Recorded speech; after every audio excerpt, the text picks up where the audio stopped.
Tego Venturi and the Venturi team from Keller Williams Realty. You can pick up the phone, dial them directly, 505-448-8888. That's 505-448-8888, or welcomehomeabq.com. That's welcomehomeabq.com. Episode 427, by the way, Tego, just for you out there keeping track. So 427 here, kicking things off for week number 2 here in 2023. And Tego's TikToking now, so glad that he's doing that. So you're responsible for that. Yeah, so TikTok is good. It's digestible, it's like cutting your kids' meat in small digestible things that are organized. You know that they're going to do it. So there you go. Yeah. Well, I learned this week that Take it away, Tego. Thanks, Eddie. Appreciate it. And I learned this week that my big why, that whole thing, Lee, about, everybody's got their why that motivates them. And mine was simplicity, right? Oh, yeah. I learned that. So this week's show is we're going to be talking mortgages and what's going on in the mortgage. The mortgage market's been really interesting in the last few weeks in particular. Well, it's really been interesting over the last few years, to be honest with you. But there's been some really positive things that have happened in the mortgage world, which is really, really critical to the real estate market. And so this is Tego Venturi Realty Group with Keller Williams Realty in Albuquerque, New Mexico. I have Lee Smith with Primary Residential Mortgage here joining me today, and we are going to talk mortgages. And this will be a great show to share with people who are, looking to purchase a home and want to understand the mortgage process. And that's what we're going to talk about today. I've got I think a really good list of questions about the mortgage industry, the mortgage process, how it works, so you can kind of know what you're doing. I think, Leah, maybe you see it, maybe you don't. I think I see it as there's a lot of fear out there about the housing market right now. A lot of concern. There are. There is. The mortgage market has been very volatile, and of course, interest rates went from low 3s at the beginning of 2022 to over 7 at one point here last year. Truth. Yeah, that's the highest increase we've seen historically, in such a short period of time. Yeah, and so now we're in middle of January 2023. Let's just start there. Where are mortgage rates at right now? So right now we're looking at we're starting to get into the low 6s. So between 6 to 6.5, right in there right now is where we're at. I give you a range just because the market is so volatile right now, and I don't want to to pinpoint on one rate because there's so many factors that go into it. Product. No over promising. No, exactly. And we know there's so much. Your credit score, and there's so much, your debt to income, all that stuff. And I think the average national score that I looked at the other day, the national average was something like 6.2, which was good to see. Getting closer to the 5s, which is where we'd like to kind of get back into. Got to get that 5 handle, as they say. Once we get in that 5 handle, it'll be interesting, and that will be interesting. I'll just talk about just in the real estate market here in Albuquerque, we still have very few homes on the market. From a historical perspective. And if we go into spring with few homes on the market and we get interest rates, in the 5s, it's going to be interesting to see how this spring shapes up for the market. It could be really, really busy again, and bidding wars and all that stuff that we've seen over the last couple of years. Agree. I agree with that. I think that if we can see them get into, probably about the mid 5s, we're going to really see some activity again.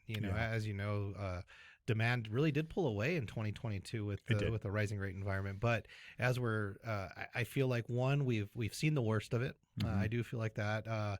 Inflationary numbers, I think we've seen the worst of those as well. Rates are definitely starting to come down, and I think 2023 as a transition year, we're going to start to see maybe a dropping rate environment or a lower rate environment than we've seen this last year. Well, that's good. I'm glad to hear that. So that's okay. We're going to save this. We'll come back here. We'll come back here at the end of the year, Lee, and see how you did. Okay. No, I do agree with you. And of course, we don't want to, just talk like we're in our bubble. I follow a lot of different people out there, and I follow all the doom and gloomers as well to kind of get their perspective. And the thing I find with a lot of the doom and gloomers, they pick and choose data to make their case, and they not necessarily looking at everything. So, first off, let's talk about you and your company. So, your Primary Residential Mortgage. Yep, Primary Residential Mortgage here locally. What's your title there? Because I mean, I know you have a business partner. Right. My business partner, Monfon. My Yeah. title is division manager. Okay. So what my role is, and I do originate a little bit, but more so my role is to make sure the day-to-day operations are happening smoothly and loans are getting to the closing table without any hiccups. And I deal with fires as they come, but more so the day-to-day operation of our mortgage company. We're a local lender here. My partner and I, he's been in the business for close to 20 years. I've been in about 13 years now. Just being the fact that we are local, I think is very important, in our industry. You're not just local. I mean, you guys are both, From here, yep. Grew up here. You both have great success stories that I know personally. We don't want to get into that, but right. you guys both, really, it's really interesting to see, and I'm really proud of your guys' success. It's amazing. You. Yeah, thank I mean, you. a lot of people are. Yeah, I love Albuquerque. I love New Mexico. I'm not going anywhere. Just aside from the year that I wasn't born, I was born somewhere else, but moved here when I was very young. So I grew up here, went to school here, went to UNM. So, there you go. Go Lobos. Yeah, absolutely. So what we're going to go through is if somebody's, thinking about getting a mortgage, and there's just so many questions that come up, and there's just so many of the things that you don't know. Right. And so what we want to do is just talk about the mortgage process and just answer some of these questions that come up every time when somebody's getting ready to purchase, either if they're a first-time home buyer or if they haven't purchased in a while, because the process may be different and you don't remember, right? If it's something you do every 10 years, you don't remember, some of these terms. So first and foremost, Lee, the most common question that people just don't know is, how much down payment does somebody need to buy a home? Sure. Yeah, and you're right about, purchasing a home. It is intimidating, right? Yeah. I think we probably take it a little bit more for granted just we because we do it every day, Yeah. But a lot of times, buyers, first-time home buyers or people that do it, a couple of times just aren't always familiar. And rules do change in our industry so fast. I mean, but to answer your question, though, down payment, we're looking at for first-time home buyers, they can get in with as little as 3% down. And the nice thing is we couple that with some local first-time home buyer programs, which we'll go into. Yeah. But you can really get in with zero out of pocket. Now is how they've revamped it. So it's really nice. Yeah, there's a lot of options, and so I think that's one first takeaway is that there's a lot of programs out there, and so working with a mortgage lender that has the menu of products and options out there is important, right? Because absolutely, it could be a 0 down, it could be a 3.5% down, it could be a 5% down, 10% down, 20%, whatever it is. Yeah, a lot of different products and hundreds of thousands of iterations of those same products and how you want to do it. So the best thing to do is to get with a local mortgage expert. And important to be local because there's a lot of companies out there that may not understand the local market or have access to those local programs like we do. As a real estate agent in Albuquerque that's been doing this a long time and seen a lot of deals, I will back that 100% because many times some of these, just say, lenders that aren't in our market don't know what's going on. It can be really challenging. Sure. And so I don't want to bash anybody. I just want to point that out that it really it makes a big difference in many ways. So so other than down payment, what kind of closing costs can somebody expect to have to pay to get a mortgage? Sure. So whenever you're trying to obtain a mortgage, there are going to be closing costs that would include not only our cost as the mortgagee, but title costs, appraisal, third-party costs, setting up your escrows. Some of those items the seller's going to pay for, but some of those are going to be the buyer's responsibility. Mm-hmm. Typically, like I would say on a typical transaction, where buyers paying their fair share, sellers paying their fair share, and we'll just use an average purchase price of, let's say, $250. Mm-hmm. A buyer is probably going to look at coming in with about $4,000 to $5,000 in prepaids, closing costs, and escrows. Got it. Which again can be covered through some of the local programs that we have. So, and we won't get into weeds on prepaids, escrows, and all that stuff. Right. But if we can lump that into closing costs as generally, I would say count on about $4,000 to $5,000 on something like that. Yeah. Got it. Okay, good to know. Credit score. Credit score is huge, right? Absolutely. We know that. And it's just the way the world works these days. Yeah. So how much does credit score? First off, what's a minimum credit score somebody needs to have to purchase a home? Sure. So, and that is also, again, another product to product is going to be a little bit different. If we're looking at using, let's say, an FHA product, and that's not necessarily a first-time home buyer product, but just a general FHA product, we can go as low as 500 on the credit score. If you want to bring in like a first-time home buyer program, typically you're looking at a 620 is what you're looking for.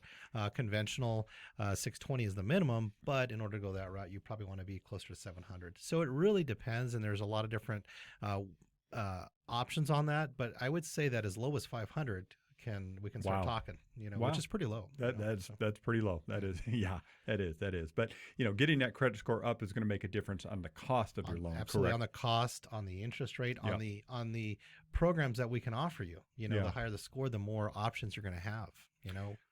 So I'm going to ask this next question a couple different ways. How does somebody know how much they can afford? And then let's talk about debt to income, because that's really the issue. That's correct? a big driving piece too. Okay, so first off, what's debt to income? Debt to income ratio is where we take the total of all of your debts based on what's on the credit report, any other obligations such as child support or alimony and what have you, and we take that plus the proposed housing expense, so the house that you're looking to purchase, and we divide that by your gross monthly qualifying income to come up with a ratio. Now that ratio, the debt to income ratio, typically we want to stay below, at or below 45%. We can push that to 50 every once in a while, but basically it's just a way of telling us how much you make versus how much you owe and your monthly obligations on affordability. Got it. Okay. And so if somebody's saying, well, how much can I afford? Is there a general rule of thumb that they could go by and say, let's say they make $100,000 a year. Is there a general rule they could look at? I would say a general rule is you probably don't want your mortgage payment itself, just the mortgage payment by itself, to be more than about 25% of your gross monthly income. And that's a really good kind of gauge there as far as your monthly payment. So mortgage interest rates, and later, if we have time, we'll probably go a little more deeper into where do mortgage interest rates come from. But what, as a buyer, what determines the mortgage interest rate they get? As a buyer, so a lot of factors go into the mortgage interest rate. Of course, the credit scores are where we're looking at. I mean, when you really look at all the different factors that can go into it, it's something like 30 different factors that are going to go into what your score is. Down payment, the type of property is another one. That we don't always talk about. Single family residence versus multi-unit. Manufactured home, all those different types of things. Credit score, like I said, debt to income ratio has a factor in it. So just a lot of different things that we have to look at, and of course the different products. Sometimes FHA loans can have a better interest rate than a conventional loan, depending on what the scores are. A little bit, FHAs aren't as credit sensitive, let's say, as a conventional. So all those factors are going to go into how to determine what your rate's going to be. What's APR versus mortgage interest rate? That's a great question. Because I think that one, that throws a lot of people off. It does, because it's like, well, APR is this. Well, what's the difference? I don't understand. I don't get it. Yeah, right. And as well as that, it's like different when you're talking about a mortgage versus, let's say, an auto or another credit card or what have you. But as far as mortgage lending goes, what an APR tells us and the consumer is the cost of the loan. Compared to the interest rate. Yeah. So the APR is going to be higher than what your interest rate is. Now you're not paying, and we're not calculating your payment on what the APR is. That's just an indicator of costs. So the bigger that spread between your rate and the APR is going to mean that the cost of the loan is higher.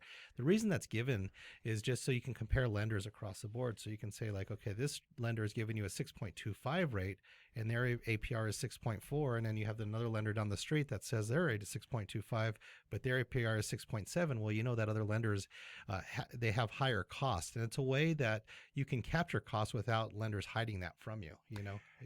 And I'll say this as a realtor and being involved in thousands of sales over the years is, I hear so many people going, all they do when they go out shopping mortgages is they compare the interest rate, right? And they don't look at the other fees, and that's just an important part, and that's the tool to help somebody figure that out, is that APR number. The tool is the tool. Right. The APR is the tool that's going to help you figure that out and make sure you're capturing everything. Right.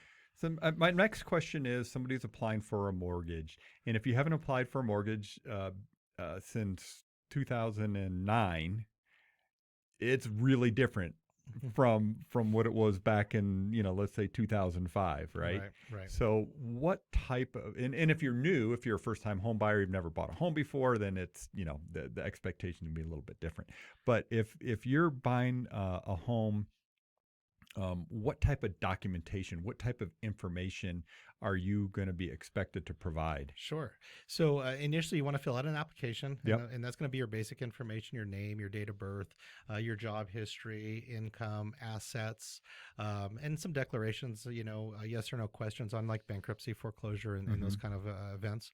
And then, in addition to that, what you want to have ready to go is going to be like your driver's license, your pay stubs, your W-2s, tax returns, bank statements, any mortgage statements that you might have, and any undisclosed debts that aren't on the credit report. Those kind of things are a pretty good package to put together to give to any lender. Yeah, got it. Okay. So, and one thing we always coach folks on that are applying for a mortgage is, if your lender is asking you for some documentation, the faster you get it to them, the better. Because if there's documentation needed and they don't have it, the mortgage is not moving forward. Right. Yeah. I mean, that's the thing. And we all want to keep that moving forward. And a lot of times once you get under contract, you have a deadline, right? You have a set closing date. And so, everyone is trying to make that date. And it's very important that you as a buyer is cooperating and getting those docs timely. Because if you lose it, a day for us is a long time, and we don't want a file ever to sit because we're waiting on a document. Yeah, well, and that brings up my next question is, how long does it take from, the point that you put a mortgage application in, you get a home under contract to purchase before the mortgage is ready and you can close on your purchase? Right. From the time that you sign the contract to the time you're sitting down at the closing table is typically about 30 days, I think is a really good average that we can, regardless of program. Every lender is going to be a little bit different, but I know that us personally, we're doing them in under 30 days, but I think 30 days is a good gauge that you can say generally is how long it's going to take from contract to close. And I agree. I mean, we see that across the board. And of course, there's cases where it happens faster. There's cases happen slower. If it's a self-employed person with, complicated financial situation, then maybe it's going to take a little longer to do the underwriting. And so underwriting. Yeah, underwriting. Yeah. What is underwriting? Let's talk about that. Sure. So underwriting and our underwriters. Our underwriters work for us, but there's a lot of companies that have underwriters that they share. But what underwriters do is they're basically, they approve the loans, but they're protecting us, and they're the go-between between us and the investor kind of down the line, right? But there are checks and balances. They're making sure that we're following all the guidelines that those investors put out and making sure that we have the proper documentation so that loan can be sold down the line. Got it. Yeah.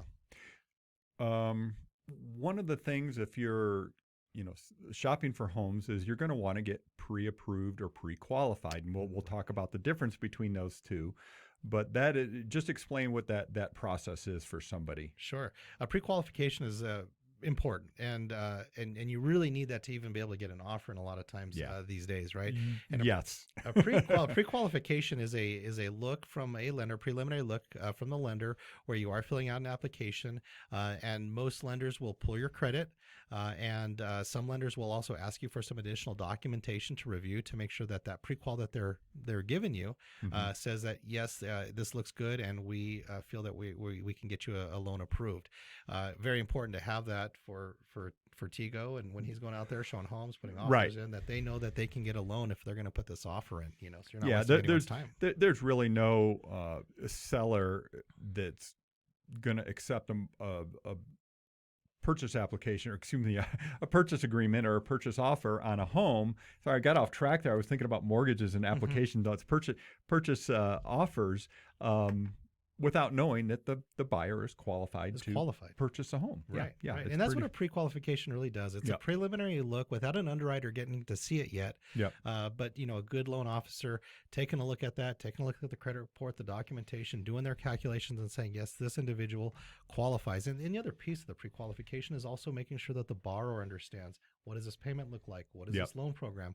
How much am I going to have to bring to closing? Yeah. You know, and so pre-qualification is just such a critical part of the whole process. I mean, really, it's the part that you need to even get started. Yeah, for sure. And it is.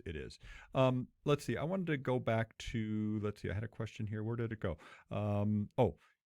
P.I.T.I. Oh, P.I.T.I. Yeah. So that's one of those, things that get thrown around in an industry that we just take for granted. But what is P.I.T.I.? Yeah, P.I.T.I. is principal, interest, taxes, and insurance.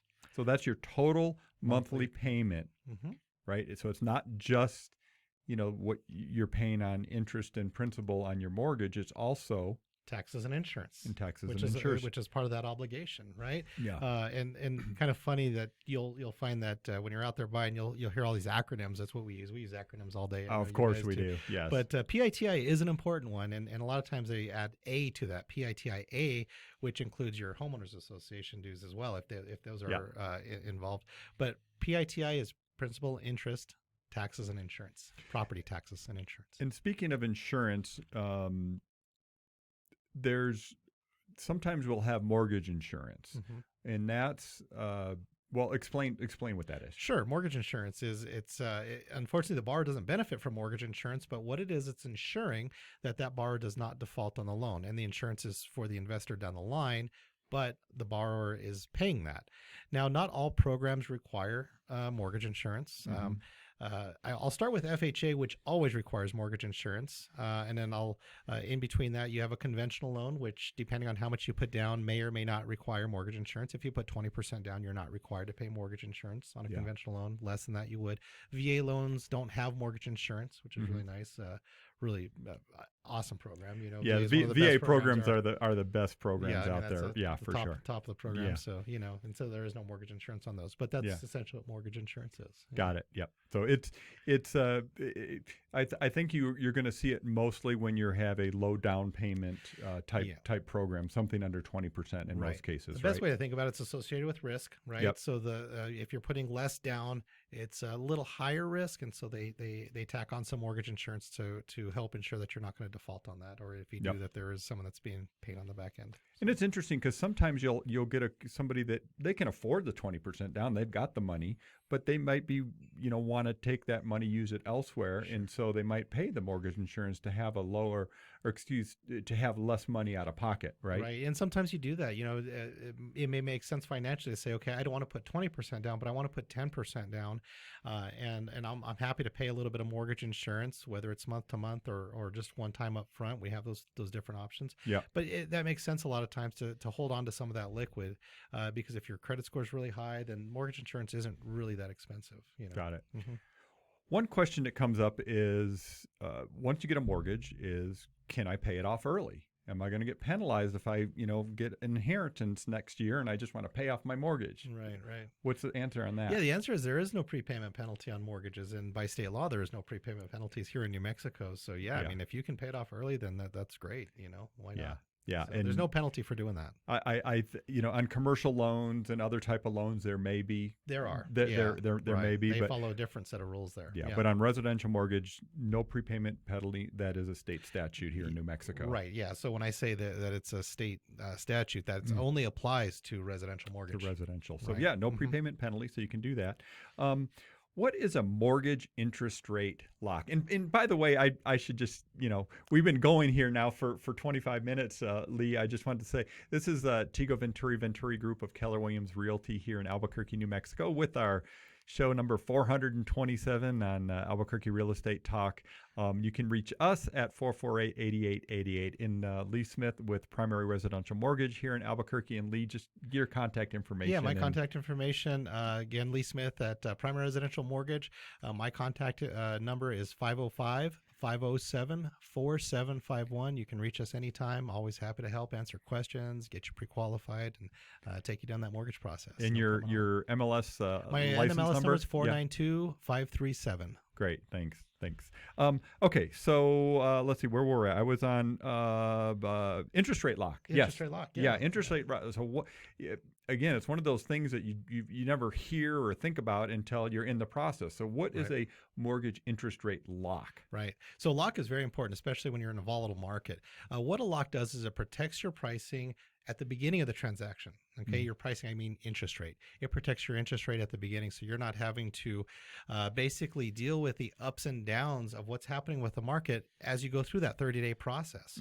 So we can put a 30-day or a 45-day lock on your interest rate to make sure that rate stays the same throughout the process. Because what can happen is, if you're a little bit tight on your debt-to-income ratios and the interest rates decide to go up on you, you may not qualify anymore. Well, the lock, a very important piece, protects that rate for you and really protects you getting through the process. So you're not having any kind of surprise later. It's something that we like to do just to make sure that's out of the way, and it's not anything that the borrower then has to worry about, because when rates start to move, they can really start to move like as we experienced last year. Yes, we know. I mean, I've got the chart on our screen here as we're sitting here, and we can see that move from August all the way through November. It was quite the move. It really was. And the good news is since November, it's really started to pull back, and now, like we say, we're in the low 6s, but we got up over 7%. We sure did, for a little bit back there in November. It was December. 2022 up until November was a rising rate environment, and you're right, it went from 3s to 7. Such a quick move. But the last few weeks, and including this week, we've seen them starting to come down again, which is really good news. Couple more just quick questions. What is a loan estimate? A loan estimate is a document that we have to by law provide, and what it does is it breaks down the loan based on, it tells you the interest rate, your principal amount, how much you're purchasing it for, how much you're putting down, what your payments are going to look like, and it breaks down all the costs. So it tells you what your costs are, and it tells you who's paying for those. And it gives you a bottom line. And that is the breakdown. It's required by law now. That was one of the changes after 2008, 2009, when they really tightened up on loan standards and try to make things easier for borrowers to understand. Exactly what they're getting. What they're getting into, what their costs are. Prior they had some documents that were a little harder to get through, but the loan estimate breaks it down much clearer, much easier for the borrower to understand. Or we used to call it the good faith estimate. That's exactly right. The good faith estimate, the truth in lending disclosure. Just what type of programs, specifically here in New Mexico, are available for first-time home buyers? Yeah, we have a great program here in Albuquerque, New Mexico. It's the New Mexico Mortgage Finance Authority, or MFA, as we all know it. They have a few different programs that they offer. It's down payment assistance. Really exciting. They have a brand new one that they just rolled out here just a few weeks ago. I've been hearing all about it. It's a big deal. DP Advantage is what they call it. It's a $25,000 grant. So it's money that you do not have to pay back. If you fall within the parameters of the program, MFA will grant you $25,000 to use towards your home. So that'll cover your down payment and your closing costs. And the nice thing about it is, $25,000 can get you pretty far as far as down payment goes. I mean, it's just an outstanding program, and it truly is a grant where you don't have to pay it back, and there's no minimum amount of time that you have to live in the house. I mean, if you buy the house today, get the grant for $25,000 and sell it next year, you don't have to pay any of that back. It's an extraordinary program. Never seen anything quite like it in all the years I've been doing this. And New Mexico, we definitely have some affordability challenges for housing. We don't have a lot of lower priced homes. They're just not out there. Right. And this is a way to help people make that leap into home ownership. And it's a really big deal especially for people that maybe their family's never been a homeowner. Right.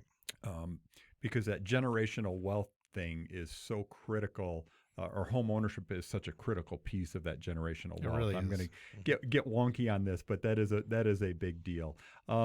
Okay, last thing. We're going to have to do this rapid fire, but sure. If somebody's applying for a loan, these are the 4 questions that I came up with that aren't always. Most everything we've talked about is kind of the same for any company, right? Or any mortgage lender, but these are the questions I came up with, and just tell me if I'm on track here. Okay. Is when you're talking to your mortgage lender, what mortgage programs do you offer? Because not everybody has every program, right? Right. Okay, so that would be it. It's also, do you handle processing and underwriting in-house, Very or important is question. it overseas somewhere, Right. or out of, you're here local, you do all of that in-house in Albuquerque. Absolutely. Yep. Mhm. Okay. And then what are your fees? And I talked about that earlier. It's not just the mortgage interest rate. You have to find out what the fees are as well. Rates and fees are going to be different lender to lender. Yeah. Mhm. Yep. And this is the big one. Will you sell my loan? Right. And that's going to be different lender to lender too. Some lenders are full servicing, some sell all their loans, some are somewhere in between. We're in between. We sell some, we hold on to some, but by request we can hold on to most of them. So yeah, Yeah. that's going to be one of the questions. That's a good question. And over the years, I've invested in a lot of real estate, and I have a lot of mortgages right now. And mortgages just get sold. That's just the way it is. It's just part. It's how the whole Part of it, market yeah. works. And terms aren't supposed to change. It's just that Yeah. you're just paying someone different. That's all. Yeah, different servicers. So. Right. Well, Eddie, that was the deep dive on mortgages this week. We really covered everything somebody would ever want to know about getting a mortgage today. That's right. Yeah. I think we needed it. I think that's what we were looking for. So I'm glad that we got that done, and you can only get it done here with Tego and Tracy Venturi, the Venturi Real Estate Group from Keller Williams Realty. Thanks so much for joining us. Stay tuned. More great talk when we return. We're going to rescue that credit, right, Tego? We'll do that next year. Yeah, there you go. There you Thanks, go. Eddie. And now my life has changed.